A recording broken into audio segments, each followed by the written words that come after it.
There is a moment in every person's life when the face staring back at them in the mirror becomes a stranger. Not because something changed overnight, but because, for the very first time, they're seeing clearly. I had that moment at 23 years old, standing in a bathroom no bigger than a closet, in a city where nobody knew my name. And everything I thought I understood about myself quietly fell apart.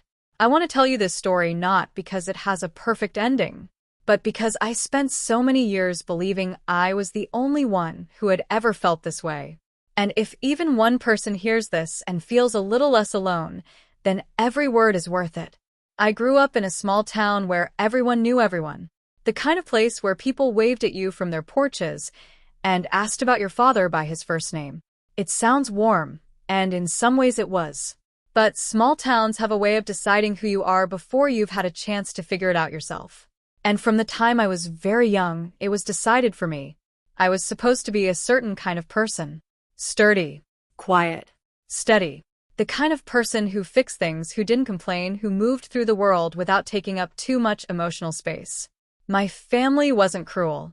They loved me the way people love when they don't know how to ask questions. They just assumed they already had the answers. By the time I was a teenager, I had become very good at performing the version of myself that everyone expected. I played the role so completely that sometimes I forgot it was a role at all. I laughed at the right moments. I said the right things. I stood the right way and wore the right clothes and spoke in a voice that carried a certain weight to it, the kind that was supposed to signal that I belonged. But there was always something underneath all of it, a quiet, persistent ache, like a word you can't quite remember sitting right at the edge of your tongue. I didn't have language for it back then. I didn't know what I was reaching for. I just knew that when I was alone, something in me relaxed, something loosened. And the person who existed in those private, unwitnessed moments felt more real than the one everyone else could see. I moved to the city at 21 for work. A fresh start, people said. And they were right, though not in the way they meant. For the first time in my life, I was anonymous. Nobody on my street knew who I was. Nobody at the corner coffee shop recognized my last name. I could walk for an hour in any direction and not run into a single person who had an opinion about who I should be. It was the loneliest and most liberating feeling I had ever experienced. I started slowly, the way you ease yourself into cold water. I let myself linger a little longer in front of clothing store windows.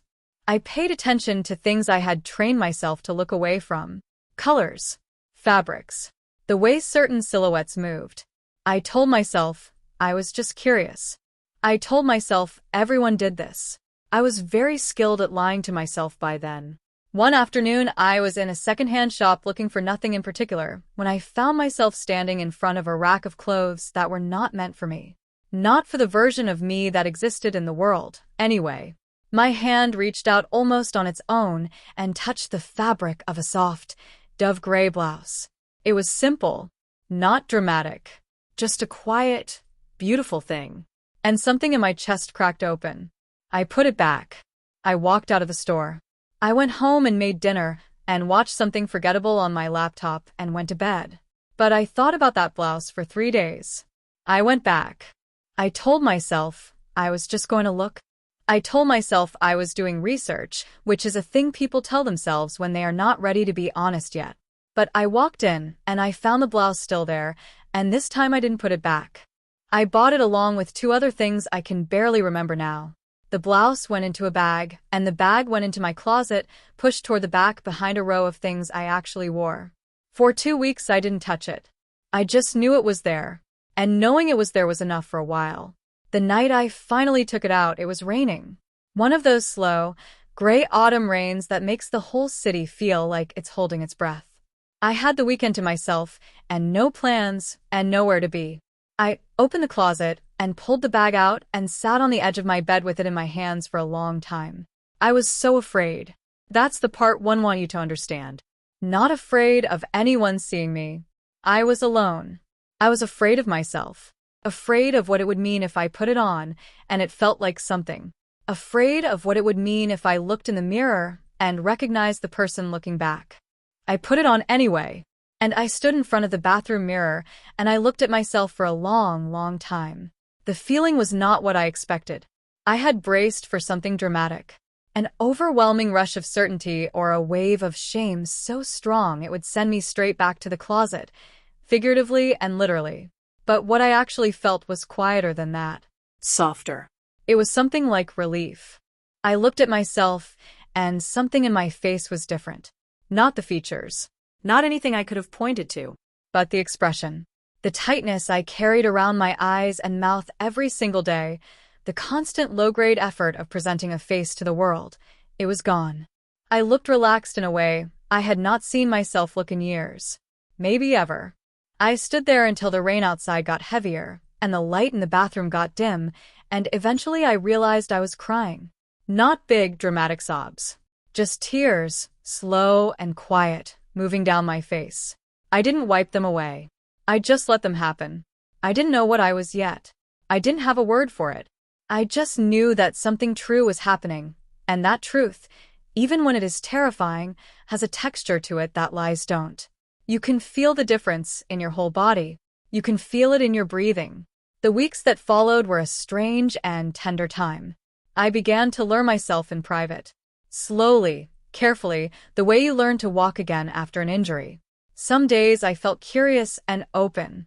Other days the fear came back so strongly that I shoved everything to the back of the closet again and went through the motions of my regular life with a kind of desperate energy, trying to outrun something that had no legs and needed none.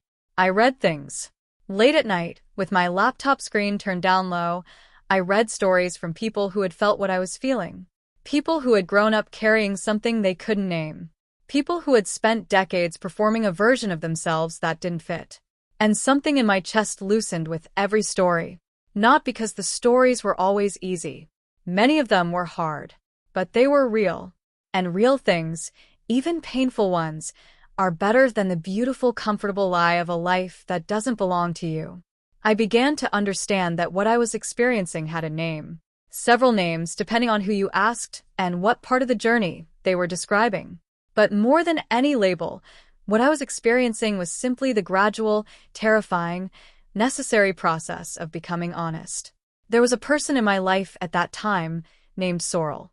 We had met through work at one of those team events that nobody really wants to attend, and we had ended up talking for 2 hours in a corner while everyone else networked.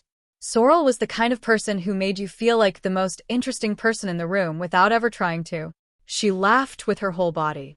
She asked follow-up questions. She remembered what you had said 3 weeks ago and brought it back into conversation like it mattered. We became close the way you become close with people when you are both a little lonely and a little curious about the world. We got coffee on Saturdays. We sent each other long voice messages at odd hours. She knew my surface well, all the things I was comfortable showing. But I hadn't shown her the deeper thing. The thing underneath. I wanted to. I rehearsed it in my head 100 times. I would sit across from her at our regular corner table and imagine opening my mouth and saying the true thing, the actual thing, the thing that had been sitting in the center of my chest like a stone for as long as I could remember. And every time I got to that part in the rehearsal, something stopped me. Fear is not always loud. Sometimes it is very quiet and very reasonable. It says things like, not yet, or you don't know enough, or wait until you're certain. It dresses itself up as wisdom. It is very convincing. The moment of actual honesty did not happen the way I had imagined it. It was a Sunday afternoon in late winter. Sorrel had come over to my apartment for the first time, which was already a small act of vulnerability on my part because my apartment was mine in a way that felt different from the self I showed to the world. The books on my shelves told a different story. The things pinned to the corkboard in my kitchen. The colors I had chosen without anyone's input. We were sitting on the floor with tea, the way you sit with people you're comfortable with, no performance of furniture or formality. And she picked up a book from my shelf and read the back and said, without any pressure behind it, tell me something about yourself that you've never told anyone. It was such a simple question. People ask questions like that all the time and expect small answers. A fear of heights. A childhood embarrassment. Something with just enough depth to feel intimate without actually being so. I looked at her for a long moment, and I felt the fear, the familiar old friend, rise up in my chest. And then, underneath it, I felt something else. Something tired. Because I had been carrying this thing for so long, and I was exhausted, and she was sitting on my floor looking at me like she had all the time in the world, like my answer mattered, but my comfort mattered more. So I told her. Not everything. Not perfectly. The words came out uneven, and sometimes I lost the thread and had to find it again.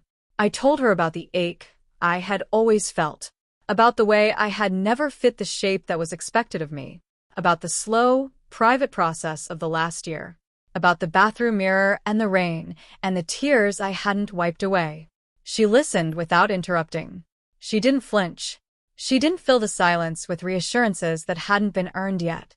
She just listened, and when I was done, she put her mug down and looked at me and said, "I'm really glad you told me that." And then, after a moment, she said, "It sounds like you've been very brave for a very long time." I didn't expect that. I had prepared for a lot of responses, but not that one. Not the idea that the hiding itself, the enduring, the surviving under the weight of an unnamed thing, had required courage. And I started to cry again, the same way I had cried in the bathroom that rainy night. Quietly, slowly, like something that had needed to happen for a long time. The months after that conversation were hard in new ways. Knowing that someone else knew made it more real. It removed a certain comfortable ambiguity I had been hiding in. Now there was a person in the world who saw me more clearly than I had intended, and I had to decide what to do with that. I started talking to a therapist. Someone who had experience with gender identity, who didn't look at me like I was a puzzle to be solved, but like I was a person doing the ordinary, difficult work of figuring out who I am. Those conversations changed things for me in ways that are hard to articulate. Not because she gave me answers, but because she helped me ask better questions. She asked me once what I wanted my life to feel like. Not to look like from the outside. To feel like from the inside. And I sat with that question for a week before I could answer it. What I came back with was this. I wanted to wake up in the morning and not immediately begin the work of construction. I wanted to move through the world without the constant low-grade exhaustion of maintaining a version of myself that didn't quite fit. I wanted to be known. Not managed. Not presented. Known. That was the beginning of something. Not an arrival. A beginning. I won't tell you that everything became easy after that. That would be dishonest, and I promised myself that this story would be honest. There were people in my life who didn't understand. Some of them tried. Some of them couldn't. There were conversations that went badly, and silences that lasted longer than I hoped. There were days when the fear came back in full force and I questioned everything all over again. All the choices, all the honesty, all the exposure of the self I had kept so carefully hidden. There were also days when I walked down the street and felt, for just a few minutes, completely at home in my own skin. And those minutes were worth everything. My family took time. That's the honest way to say it. My mother's first response was silence, which felt like rejection until she called me 3 days later and said, "I don't understand everything yet, but I love you, and I want to." That sentence held more grace than I knew how to receive. I cried for an hour after we hung up. Good tears, this time. The kind that feel like they're cleaning something. My father was harder.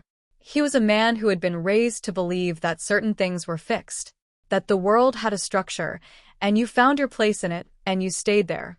Watching him grapple with the fact that his understanding of me had been incomplete, that the person he had known for 23 years had an interior life he hadn't been allowed to see, was painful for both of us. But he came around, slowly, in the way that quiet men sometimes do. Not with grand declarations, but with small acts. He started asking different kinds of questions. He started listening to the answers. I am older now.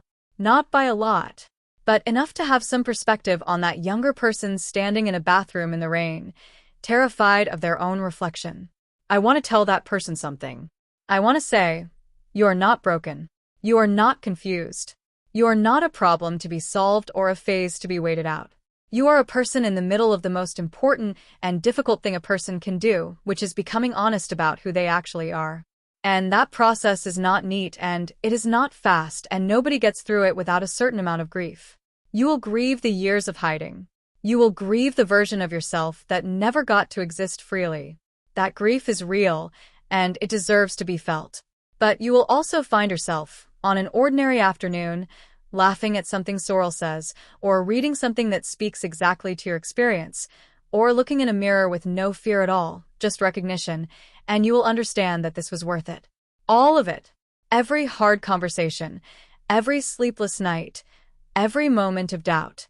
Because you will be living your actual life, not a performance of one. Not a careful construction designed to satisfy someone else's expectations. Your life. The one that belongs to you. The face in the mirror is not a stranger anymore. I look at it now and I see someone I know. Someone I have been learning, slowly and imperfectly, over many years. Someone who is still in progress, still becoming, still sometimes afraid but no longer ruled by it. I see myself. And for the first time in my life, that is enough. That is everything.